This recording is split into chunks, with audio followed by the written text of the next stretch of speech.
Chapter 5. Being Neighborly. "What in the world are you going to do now, Joe?"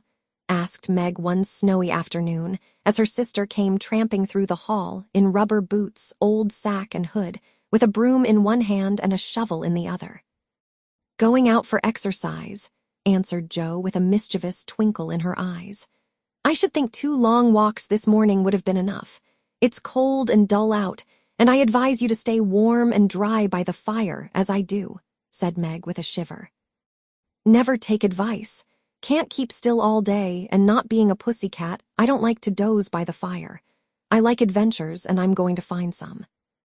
Meg went back to toast her feet and read Ivanhoe, and Joe began to dig paths with great energy.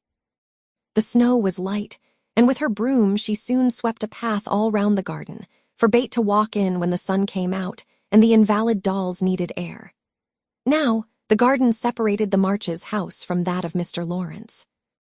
Both stood in a suburb of the city, which was still country-like, with groves and lawns, large gardens, and quiet streets. A low hedge parted the 2 estates. On one side was an old, brown house, looking rather bare and shabby, robbed of the vines that in summer covered its walls and the flowers, which then surrounded it. On the other side was a stately stone mansion, plainly betokening every sort of comfort and luxury, from the big coach house and well-kept grounds to the conservatory and the glimpses of lovely things one caught between the rich curtains. Yet it seemed a lonely, lifeless sort of house, for no children frolicked on the lawn, no motherly face ever smiled at the windows, and few people went in and out, except the old gentleman and his grandson. To Joe's lively fancy, this fine house seemed a kind of enchanted palace, full of splendors and delights which no one enjoyed.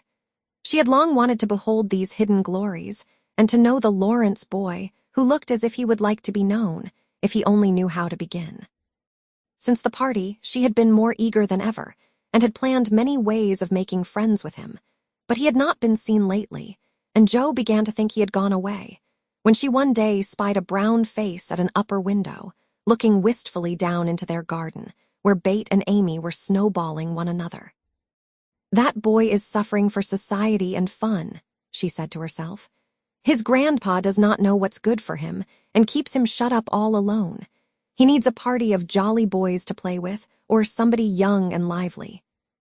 I've a great mind to go over and tell the old gentleman so."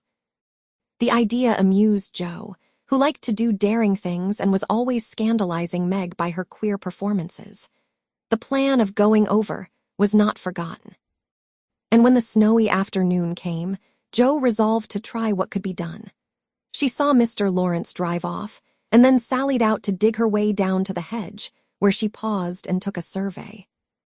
All quiet, curtains down at the lower windows, servants out of sight, and nothing human visible but a curly black head leaning on a thin hand at the upper window. "There he is," thought Joe. "Poor boy, all alone and sick this dismal day. It's a shame. I'll toss up a snowball and make him look out, and then say a kind word to him." Up went a handful of soft snow, and the head turned at once, showing a face which lost its listless look in a minute, as the big eyes brightened and the mouth began to smile. Joe nodded and laughed and flourished her broom as she called out, "How do you do? Are you sick?" Laurie opened the window and croaked out as hoarsely as a raven, "Better, thank you. I've had a bad cold and been shut up a week." "I'm sorry. What do you amuse yourself with?" "Nothing. It's dull as tombs up here." "Don't you read?" "Not much. They won't let me." "Can't somebody read to you?" "Grandpa does sometimes, but my books don't interest him, and I hate to ask Brooke all the time."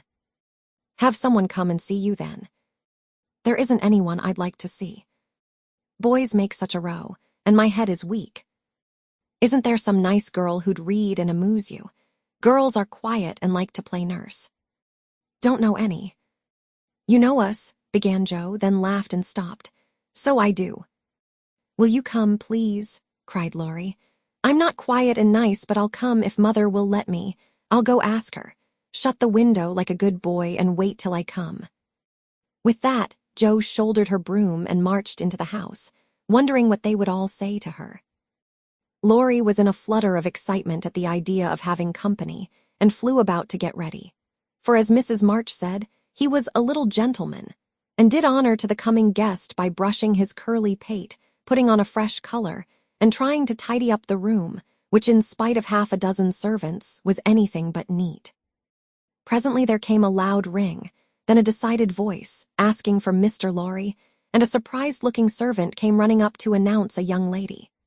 "All right, show her up, it's Miss Jo," said Laurie, going to the door of his little parlor to meet Jo, who appeared, looking rosy and quite at her ease, with a covered dish in one hand and Bates' 3 kittens in the other. "Here I am, bag and baggage," she said briskly. "Mother sent her love and was glad if I could do anything for you. Meg wanted me to bring some of her blanc mange. She makes it very nicely, and Bate thought her cats would be comforting. I knew you, laugh at them, but I couldn't refuse. She was so anxious to do something." It so happened that Bates' funny loan was just the thing, for in laughing over the kits, Laurie forgot his bashfulness and grew sociable at once. "That looks too pretty to eat," he said, smiling with pleasure as Jo uncovered the dish, and showed the blanc mange, surrounded by a garland of green leaves and the scarlet flowers of Amy's pet geranium. "It isn't anything, only they all felt kindly and wanted to show it. Tell the girl to put it away for your tea. It's so simple you can eat it, and being soft, it will slip down without hurting your sore throat. What a cozy room this is. It might be if it was kept nice, but the maids are lazy, and I don't know how to make them mind. It worries me, though. I'll write it up in 2 minutes, for it only needs to have the hearth brushed, so, and the things made straight on the mantelpiece, so, and the books put here and the bottles there and your sofa turned from the light and the pillows plumped up a bit. Now then, you're fixed." And so he was, for, as she laughed and talked, Jo had whisked things into place and given quite a different air to the room. Laurie watched her in respectful silence, and when she beckoned him to his sofa, he sat down with a sigh of satisfaction, saying gratefully, "How kind you are.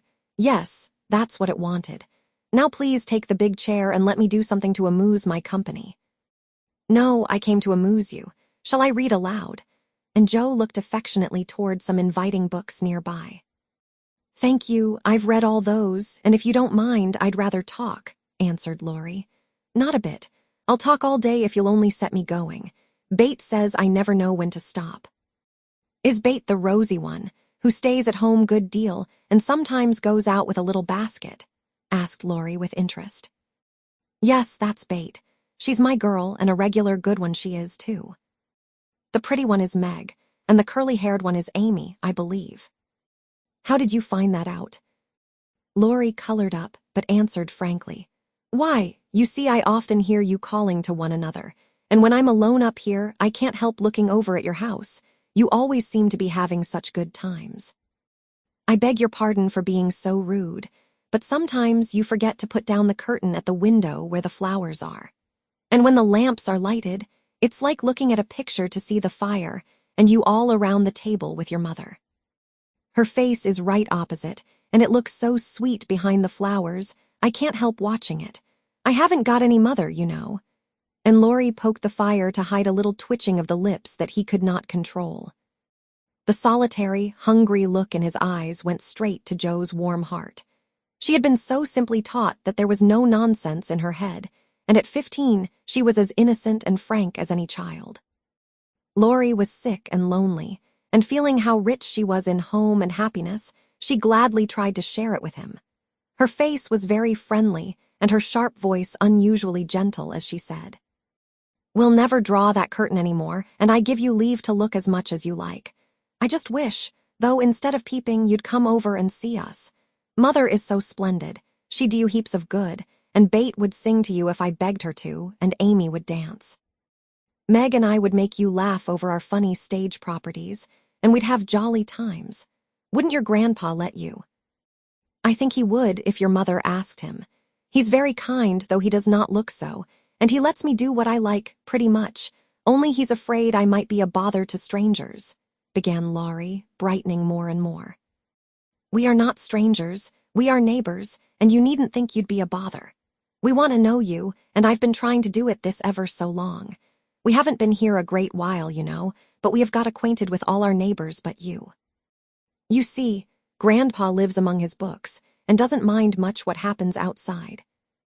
Mr. Brooke, my tutor, doesn't stay here, and I have no one to go about with me, so I just stop at home and get on as I can. That's bad. You ought to make an effort and go visiting everywhere you are asked. Then you'll have plenty of friends and pleasant places to go to.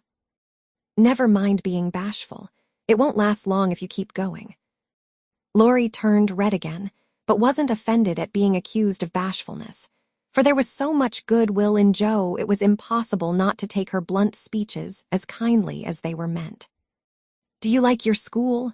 asked the boy, changing the subject after a little pause, during which he stared at the fire and Joe looked about her, well pleased. "Don't go to school, I'm a businessman, girl, I mean." "I go to wait on my great-aunt, and a dear, cross old soul she is, too," answered Joe. Laurie opened his mouth to ask another question, but remembering just in time that it wasn't manners to make too many inquiries into people's affairs, he shut it again and looked uncomfortable. Joe liked his good breeding and didn't mind having a laugh at Aunt March, so she gave him a lively description of the fidgety old lady, her fat poodle, the parrot that talked Spanish, and the library where she reveled. Laurie enjoyed that immensely, and when she told about the prim old gentleman who came once to woo Aunt March, and in the middle of a fine speech, how Pole had tweaked his wig off to his great dismay, the boy lay back and laughed till the tears ran down his cheeks, and a maid popped her head in to see what was the matter. "Oh, that does me no end of good. Tell on, please," he said, taking his face out of the sofa cushion, red and shining with merriment. Much elated with her success, Joe did tell on all about their plays and plans, their hopes and fears for father, and the most interesting events of the little world in which the sisters lived. Then they got to talking about books, and to Joe's delight, she found that Laurie loved them as well as she did, and had read even more than herself. "If you like them so much, come down and see ours." "Grandfather is out, so you needn't be afraid," said Laurie, getting up. "I'm not afraid of anything," returned Joe, with a toss of the head. "I don't believe you are," exclaimed the boy, looking at her with much admiration, though he privately thought she would have good reason to be a trifle afraid of the old gentleman if she met him in some of his moods. The atmosphere of the whole house being summer-like, Laurie led the way from room to room, letting Joe stop to examine whatever struck her fancy.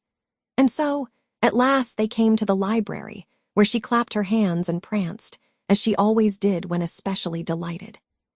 It was lined with books, and there were pictures and statues, and distracting little cabinets full of coins and curiosities, and sleepy hollow chairs, and queer tables and bronzes, and best of all, a great open fireplace with quaint tiles all round it.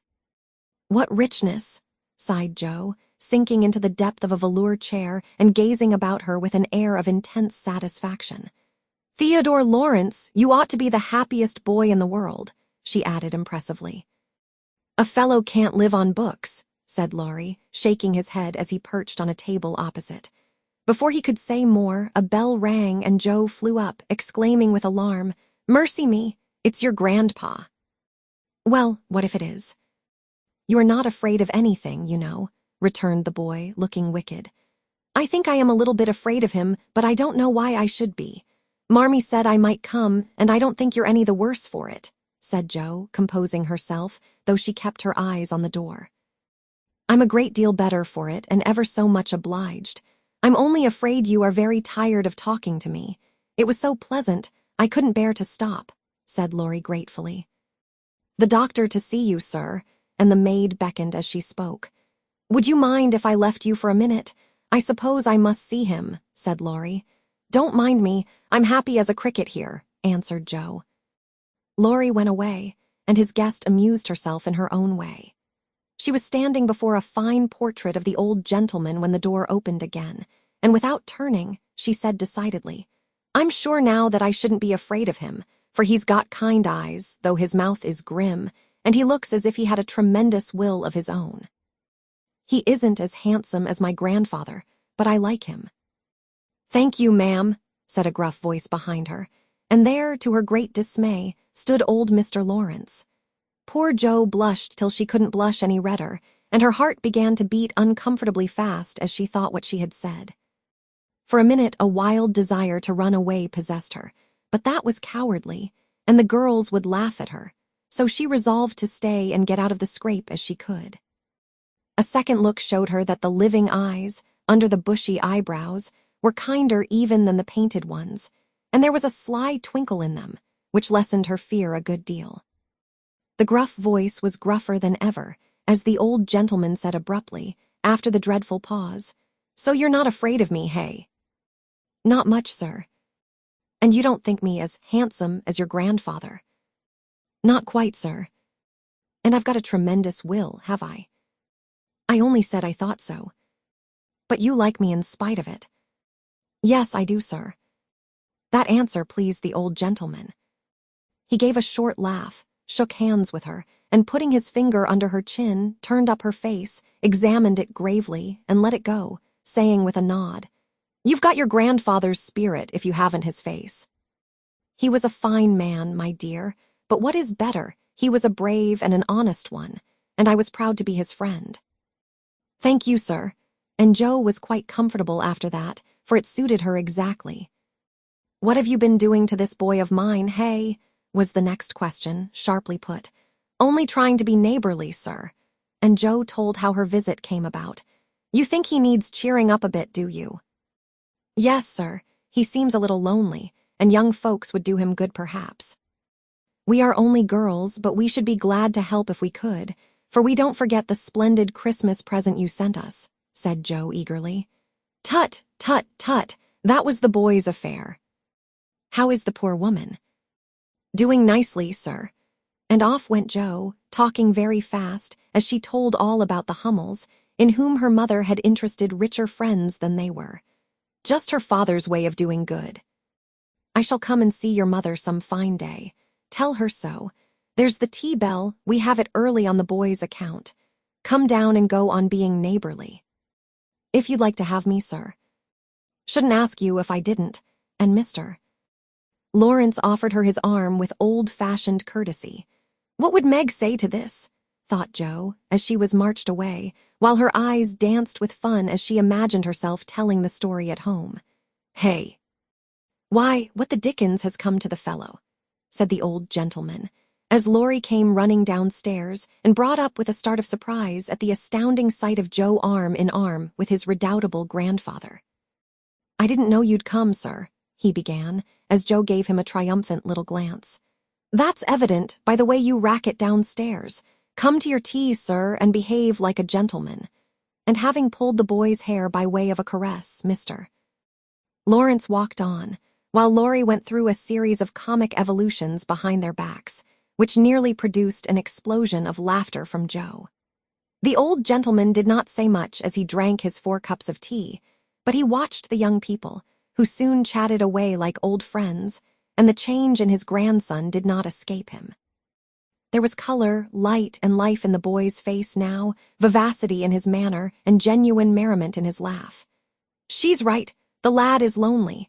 I'll see what these little girls can do for him," thought Mr. Lawrence as he looked and listened. He liked Jo, for her odd, blunt ways suited him, and she seemed to understand the boy almost as well as if she had been one herself. If the Lawrences had been what Jo called prim and poky, she would not have got on at all, for such people always made her shy and awkward. But finding them free and easy, she was so herself, and made a good impression. When they rose, she proposed to go, but Laurie said he had something more to show her, and took her away to the conservatory, which had been lighted for her benefit. It seemed quite fairy-like to Jo, as she went up and down the walks, enjoying the blooming walls on either side, the soft light, the damp sweet air, and the wonderful vines and trees that hung about her, while her new friend cut the finest flowers till his hands were full. Then he tied them up, saying, with the happy look Jo liked to see, "Please give these to your mother, and tell her I like the medicine she sent me very much." They found Mr. Lawrence standing before the fire in the great drawing-room, but Jo's attention was entirely absorbed by a grand piano, which stood open. "Do you play?" she asked, turning to Laurie with a respectful expression. "Sometimes," he answered modestly. Please do now. I want to hear it so I can tell Bate. Won't you first? Don't know how. Too stupid to learn, but I love music dearly. So Laurie played, and Jo listened, with her nose luxuriously buried in heliotrope and tea roses. Her respect and regard for the Lawrence boy increased very much, for he played remarkably well and didn't put on any airs. She wished Bate could hear him, but she did not say so, only praised him till he was quite abashed, and his grandfather came to his rescue. That will do, young lady. Too many sugar plums are not good for him. His music isn't bad, but I hope he will do as well in more important things. Going? Well, I'm much obliged to you, and I hope you'll come again. My respects to your mother. Good night, Dr. Jo. He shook hands kindly, but looked as if something did not please him. When they got into the hall, Jo asked Laurie if she had said something amiss. He shook his head. No, it was me. He doesn't like to hear me play. Why not? I'll tell you some day. John is going home with you, as I can't. No need of that. I'm not a young lady, and it's only a step. Take care of yourself, won't you? Yes, but you will come again, I hope. If you promise to come and see us after you are well. I will. Good night, Laurie. Good night, Jo, good night.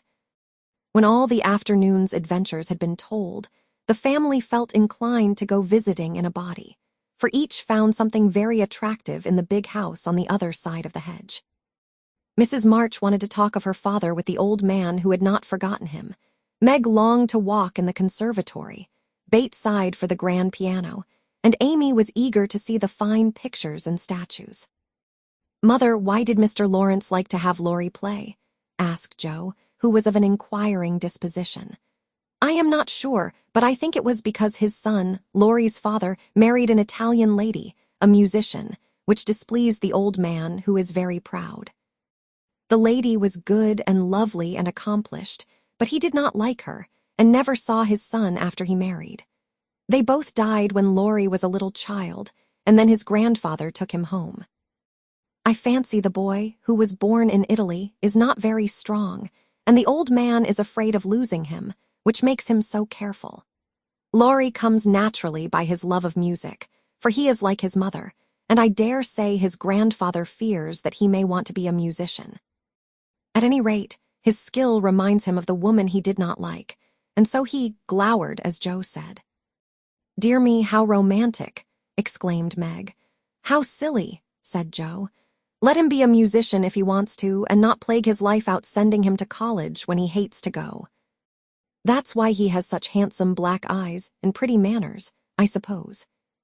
Italians are always nice, said Meg, who was a little sentimental. What do you know about his eyes and his manners? You never spoke to him, hardly, cried Jo, who was not sentimental. I saw him at the party, and what you tell shows that he knows how to behave. That was a nice little speech about the medicine Mother sent him. He meant the blancmange, I suppose. How stupid you are, child. He meant you, of course. Did he? And Jo opened her eyes as if it had never occurred to her before. I never saw such a girl. You don't know a compliment when you get it, said Meg, with the air of a young lady who knew all about the matter. I think they are great nonsense, and I'll thank you not to be silly and spoil my fun.